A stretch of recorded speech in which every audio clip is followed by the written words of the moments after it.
жаткан Nooruz менен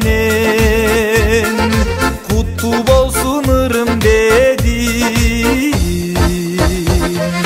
Nooruz майрам, ырыс майрам, бабалардан мурас майрам. Ак калпакчан кыргыз майрам, Nooruz майрам, бул майрам, Nooruz майрам. Мына бүгүн жаздын жаркыраган жаз маалында улустун улуу күнү Nooruz майрамы болуп отурат. Кыргыз элинин жаңы жылы болот. Мына ошого арнап элибизде тоюмчулук болсун, бейкутчулук болсун, ынтымак ырыскы болсун деп мындай сум элек кайнаткан илгертеден. Сум электи кайнатып, мына буурайды өндүрүп алгандан кийин мясокөрөн тартып, соолун чыгарып алып казанга коюп, анан тоюмчулук болсун деп жакшы ниет менен жасайт да муну.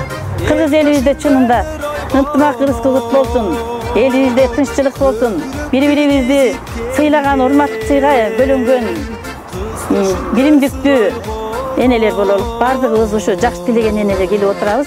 Бардыгыбыздын тилегибизди Кудайым куттулсун, кабыл кылсын, жакшылыктар болуп турсун. Эли журтубузда тынччылык болсун. Кыргыз майрам, Nooruz майрам, бул майрам, Nooruz майрам, ырыс майрам, бабалардан мурас майрам.